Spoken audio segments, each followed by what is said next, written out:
This is It Works, the famous little red book that makes your dreams come true, by R.H. Jarrett, originally published in 1926, unabridged edition. Edition 2021 by David DeAngelis, narrated by Jeff Lewis, all rights reserved. The author sent the manuscript of this book for criticism to a friend, who returned it with the notation, "It works." This judgment, born of experience, was adopted as the title of the book. If you know what you want, you can have it. The man who wrote this book is highly successful and widely known for his generosity and helpful spirit. He gives full credit for all that he has accomplished in mastering circumstances, accumulating wealth, and winning friends to the silent working out of the simple, powerful truth which he tells of in his work. He shows you here an easy, open road to a larger, happier life. Knowing that the greatest good comes from helping others without expecting praise, the author of this work has requested that his name be omitted. What is the real secret of obtaining desirable possessions? Are some people born under a lucky star or other charm, which enables them to have all that which seems so desirable? And if not, what is the cause of the difference in conditions under which men live? Many years ago, feeling there must be a logical answer to this question, I decided to find out, if possible, what it was. I found the answer to my own satisfaction, and for years have given the information to others who have used it successfully. From a scientific, psychological, or theological viewpoint, some of the following statements may be interpreted as incorrect, but nevertheless, the plan has brought the results desired to those who have followed the simple instructions, and it is my sincere belief that I am now presenting it in a way which will bring happiness and possessions to many more. If wishes were horses, beggars would ride, is the attitude taken by the average man and woman in regard to possessions. They are not aware of the power so near that it is overlooked, so simple in operation that it is difficult to conceive, and so sure in results that it is not made use of consciously or recognized as the cause of failure of success. "Gee, I wish that were mine," is the outburst of Jimmy, the office boy, as a new red roadster goes by.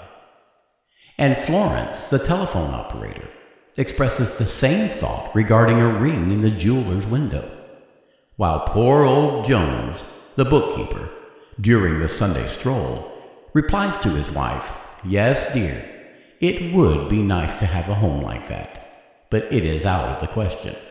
We will have to continue to rent." Lando, the salesman, protests that he does all the work, gets the short end of the money, and will someday quit his job and find a real one. And President Bondum, in his private sanctorum, voices a bitter tirade against the annual attack of hay fever. At home, it is much the same. Last evening, father declared that daughter Mabel was headed straight for disaster, and today, mother's allowance problem and other trying affairs fade into insignificance as she exclaims, "This is the last straw. Robert's school teacher wants to see me this afternoon. His reports are terrible, I know, but I'm late for bridge now. She'll have to wait until tomorrow." So goes the endless stream of expressions like these from millions of people in all classes who give no thought to what they really want and who are getting all they are entitled to or expect. If you are of these millions of thoughtless talkers or wishers and would like a decided change from your present conditions, you can have it. But first of all, you must know what you want, and this is no easy task. When you can train your objective mind, the mind you use every day, to decide definitely upon the things or conditions you desire, you will have taken your first big step in accomplishing or securing what you know you want. To get what you want is no more mysterious or uncertain than the radio waves all around you. Tune in correctly and you get a perfect result.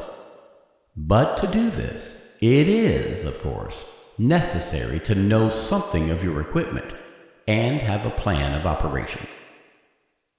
You have within you a mighty power, anxious and willing to serve you, a power capable of giving you that which you earnestly desire.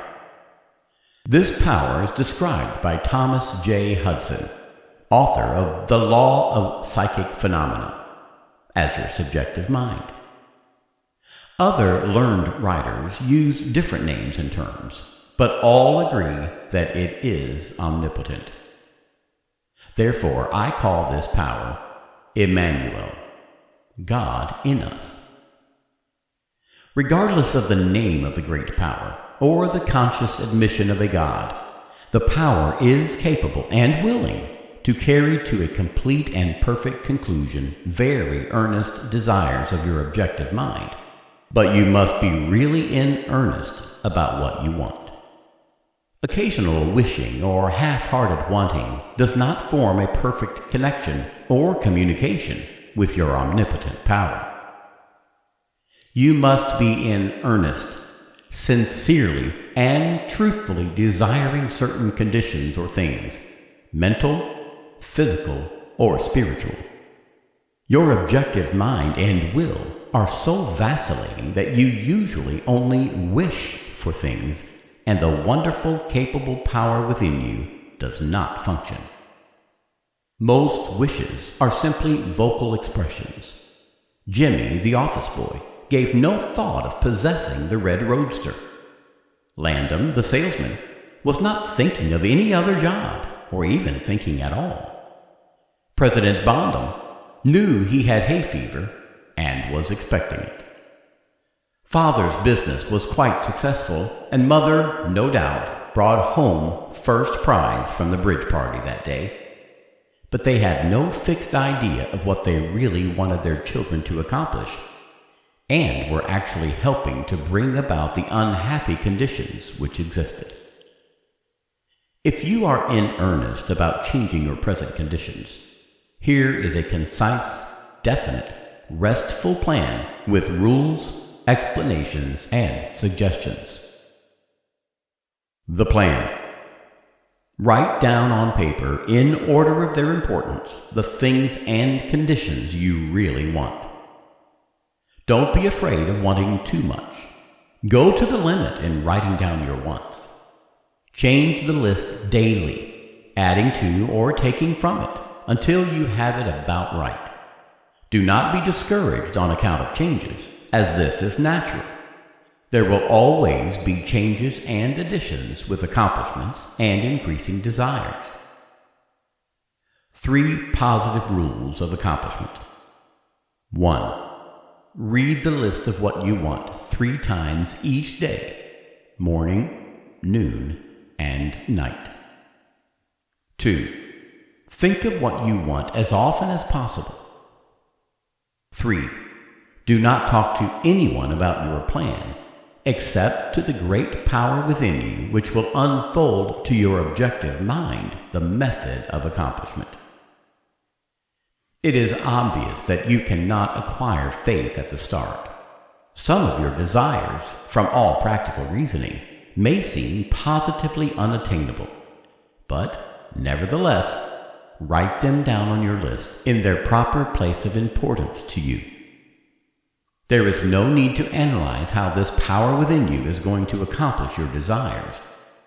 Such a procedure is as unnecessary as trying to figure out why a grain of corn placed in fertile soil shoots up a green stalk, blossoms, and produces an ear of corn containing hundreds of grains, each capable of doing what the one grain did. If you will follow this definite plan and carry out the 3 simple rules, the method of accomplishment will unfold quite as mysteriously as the ear of corn appears on the stalk, and in most cases, much sooner than you expected. When new desires deserving position at or about the top of your list come to you, then you may rest assured you are progressing correctly. Removing from your list items which at first you thought you wanted is another sure indication of progress.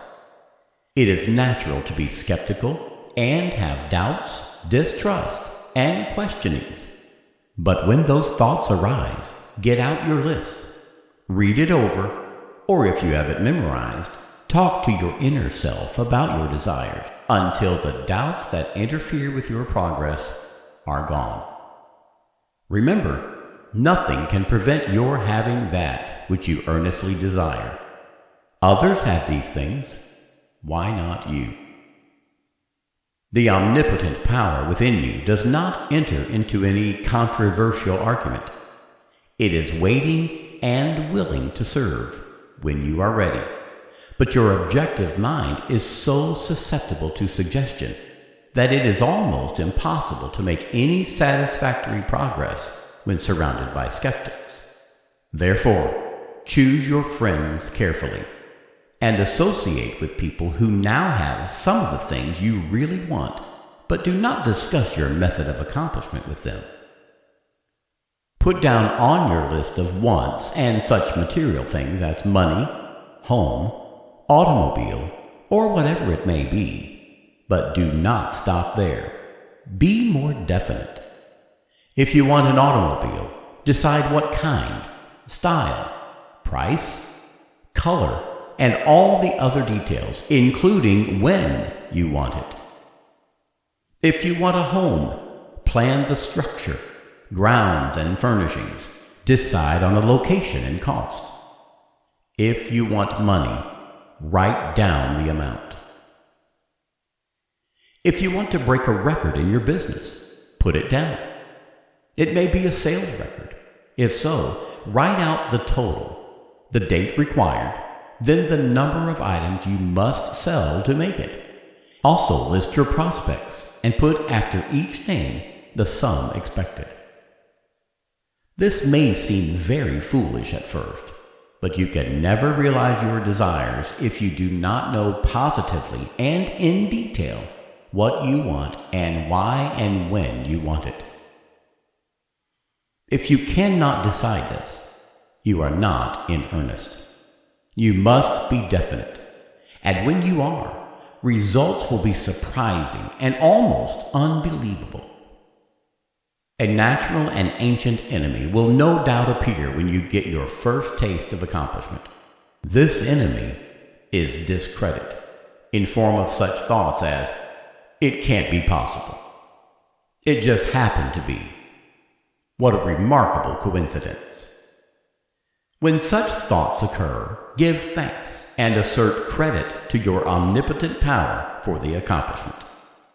By doing this, you gain assurance and more accomplishment, and in time, prove to yourself that there is a law which actually works, at all times, when you are in tune with it. Sincere and earnest thanks cannot be given without gratitude, and it is impossible to be thankful and grateful without being happy. Therefore, when you are thanking your greatest and best friend, your omnipotent power, for the gifts received, do so with all your soul and let it be reflected in your face. The power and what it does is beyond understanding. Do not try to understand it, but accept the accomplishment with thankfulness, happiness, and strengthened faith. Caution. It is possible to want and obtain that which will make you miserable, that which will wreck the happiness of others, that which will cause sickness and death, that which will rob you of eternal life. You can have what you want, but you must take all that goes with it. So in planning your wants, Plan that which you are sure will give to you and your fellow man the greatest good here on earth, thus paving the way to that future hope beyond the pale human understanding. This method of securing what you want applies to everything you are capable of desiring, and the scope being so great, it is suggested that your first list consists of only those things which you are quite familiar, such as an amount of money or accomplishment, or the possession of material things. Such desires as these are more easily and quickly obtained than the discontinuance of fixed habits, the welfare of others, and the healing of mental or bodily ills. Accomplish the lesser things first, then take the next step. And when that is accomplished, you will seek the higher and really important objectives in life. But long before you reach this stage of your progress, many worthwhile desires will find their places on your list. One will be to help others as you have been helped. Great is the reward to those who help and give without thought of self, as it is impossible to be unselfish without gain. In conclusion, a short while ago, Dr. Emile Coué came to this country and showed thousands of people how to heal themselves. Thousands of others spoofed at the idea, refused his assistance, and are today where they were before his visit. So with the statements and plan presented to you now, you can reject or accept. You can remain as you are or have anything you want. The choice is yours. But God grant that you may find in this short volume the inspiration to choose aright, follow the plan, and thereby obtain, as so many others have, all things, whatever they may be, that you desire. Read the entire book over again and again, and then again. Memorize the 3 simple rules. Test them now on what you want the most this minute. This book could have been extended easily over 350 pages, but it has been deliberately shortened to make it as easy as possible for you to read, understand, and use. Will you try it? Thousands of bettered lives will testify to the fact that it works. A note from the author. Dear reader, the great possessions of life are all gifts mysteriously bestowed: sight, hearing, aspiration, love, or life itself. The same is true of ideas. The richest of them are given to us, as for instance, the powerful idea which this book has given you. What are you going to do with it? Are you surprised when I tell you the most profitable thing you can do is to give it away? You can do this in an easy and practical way by having this book sent to those you know who need it. In this way, you can help in the distribution of this worthwhile effort to make the lives of others better and happier.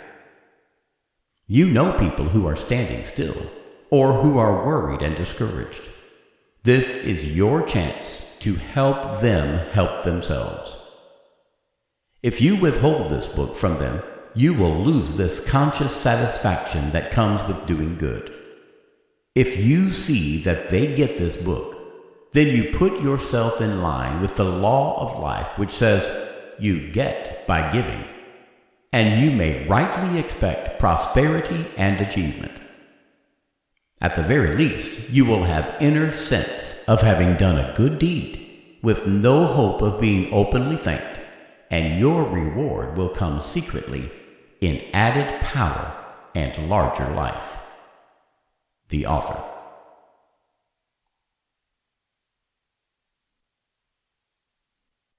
This has been It Works, the famous Little Red Book that makes your dreams come true, by R.H. Jarrett. Edition 2021 by David DeAngelis. Narrated by Jeff Lewis. All rights reserved.